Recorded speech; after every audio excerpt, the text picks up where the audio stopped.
अस्सलाम वालेकुम स्टूडेंट्स, क्या हाल है।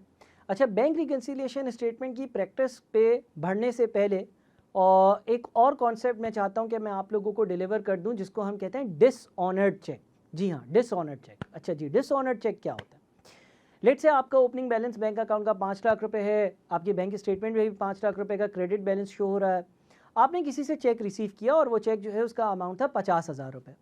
आपने चेक रिसीव किया, आपने अपने पास डबल एंट्री बना दी और आपने डबल एंट्री बना दी बैंक अकाउंट डेबिट, और लेट से वो मिस्टर ए से चेक रिसीव हुआ तो आपने मिस्टर ए को कर दिया क्रेडिट।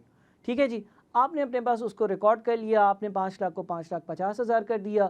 लेट से आप चेक बैंक लेकर गए और बैंक के जो कैशियर था, जो बैंक के काउंटर पर था, उसने भी आपके अकाउंट को उसी वक्त इंक्रीज़ कर दिया। अच्छा, अब देखें यहाँ पर ये बात याद रखिएगा कि अगर चेक जो है वो सेम बैंक का है, यानी कि जिससे आपने पैसे लेने हैं और आपका बैंक सेम है, तो एक ऑनलाइन उसी वक्त ट्रांजैक्शन कंडक्ट होकर आपके अकाउंट को बढ़ा दिया जाता है।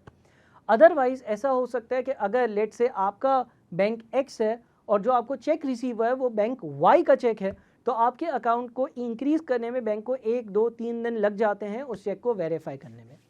एज्यूम कर लें कि उसी वक्त उस कैशियर ने जो है वो आपका बैलेंस किसी वजह से बढ़ा दिया और उसने उसने ये सोचा कि लेट से हम शाम को या बाद में कुछ टाइम बाद जो है वो रिकन्सिलिएशन करने बैठेंगे और हम देख लेंगे कि भाई ये उस दूसरे बंदे के अकाउंट में बैलेंस था भी या नहीं।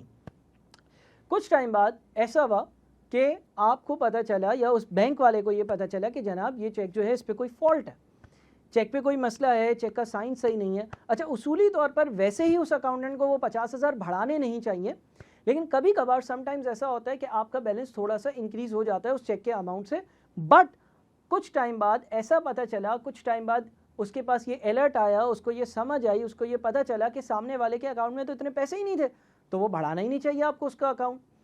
तो उसने क्या किया, उस अकाउंट के बैलेंस को रिवर्स कर दिया, यानी कि उसने जो आपका अकाउंट 50,000 से बढ़ाया था और 5 लाख के बैलेंस को 5,50,000 कर दिया था, उससे दोबारा से आपने आपके बैंक अकाउंट को जो है वो डेबिट कर दिया 50,000 से, और आपका बैलेंस जो है वो 5 लाख पर आ गया। इस चीज़ का अलर्ट आपको भी मिला। जैसे ही इस चीज़ का अलर्ट आपको मिला तो आपने भी अब इस चीज़ को रिवर्स करना है, इस चेक को रिवर्स करना है। इस तरह के चेक को हम डिसऑनर्ड चेक कहते हैं।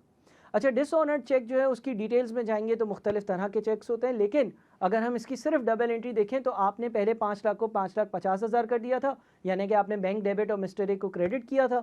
जब कोई चेक डिसऑनर हो जाएगा, जब किसी वजह से वो कैंसिल हो जाएगा, जब किसी वजह से वो वापसी हो जाएगा, जब किसी वजह से बैंक ने पहले क्रेडिट किया था अब उसने डेबिट कर दिया, तो आप भी, आपने पहले डेबिट किया था, आप क्रेडिट कर देंगे, एंट्री पास होगी, mister A debit, bank account credit, और बैंक अकाउंट क्रेडिट होकर दोबारा आपका 5 लाख रुपए के बैलेंस पर ही आ जाएगा।